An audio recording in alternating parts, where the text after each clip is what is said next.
xilliga sawirkan la qaaday waa kowda bisha labaad ee 2001 xilli aniga iyo tiim aan wada soconay oo la magac baxay Isxilqaan Group aan safar ku gaarnay degmada Wanlaweyn anagoo ujeedkeenu ahaa ugu horeyn xoojinta midnimada beesha isdhexgalka bulshada teeda kale ee ku wada nool deegaanka iyo xasilinta oolaada ba'an oo halkaas ka jiray gudaha iyo xareeraha degmada Wanlaweyn anagoo kaashanaynay maamulka degmada Wanlaweyn oo gudoomiye ka ahaa alla uu naxariistay gudoomiye Cusmaan Ciil Maxamed Abuukar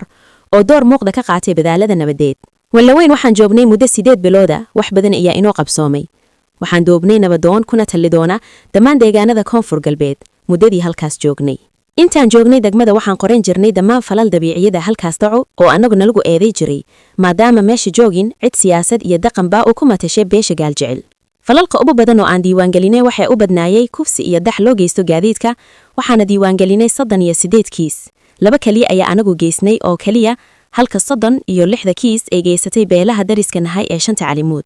waana qoran tahay ilaa maanta kiisaskaas waana xayaa xilligaas waxaa degmadii joogay oo taliyaha daraawiishta koonfur galbeed ahaa Yunis Aadan Xasan oo haddana ah taliyaha guudada 9aad qaybta 6aad ee ciidanka xooga dalka Soomaaliya waxaana kiisaskaas loo dilay dhalinyaro ka soo jeeday beesha shanta calimuud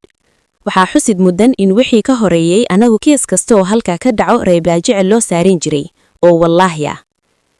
sababta aan soo qaatay maqaalkan ayaa ah maanta mar kale deegaanada aan ka danino koonfur galbeed waxay u baahan yihiin dhalinyaro isbeystoto waliba dawlade ah oo halkaas tago kadib ka shaqeeyay nabadda iyo xasiloonada deegaanka ayagoo adeegsanayo diblomaasiyad xeelado deegaanaan ku disan iyo siyaasad xasiloon ma jirto cid u doodo dulmiga lagu haayo cid u doodo dhaqan iyo siyaasad oo halkaas ku matalo raggaas koonfur galbeedna uma ogolo inay ka mid noqdaan ciidanka daraawiishta koonfur galbeed mana jiraan siyaasiyiin arqatiga duud ka midaysan beesha aan ka soo jeedno waana kuwa isdiidan oo midba mid kale lidii ku yahay oo laad aan sal iyo raad toona lahayn kala gaxsayo waana dayaaca ugu weyn ee mustaqbalka raggaas ragaadisay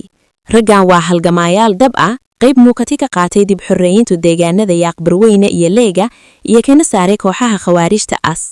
raggan waa mujaahidiin muddo fog u taacnaa difaaca dadka iyo deegaanka iyagoo aan helin garab istaag dawladii ahaa hiil iyo hoob mid federaal iyo mid maamul goboleed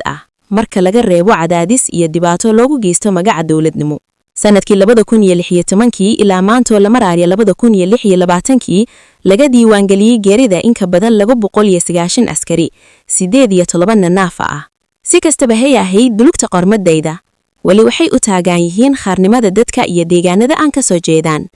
ma quustaan ma daalaan mana niyajabaan inkastoo ay ku luqulmaan daryeel caafimaad la'aan geeri haraad baahi iyo iiwamid haddaba hadafkoodu waa mid qad inay mar un xaqiiqi doonaan dadkooda iyo deegaankooda xurka ah cadowga ummadda Soomaaliyeed nuxurka warbixinteenu waa inay jiro kala qoqoqbaan baaxsan oo ka dhaxseeya beesha midnimo la'aan iyo in dayacdeysiyada u taagan dalka iyo deegaanada beesha gaalkicil ka degno koonfur galbeed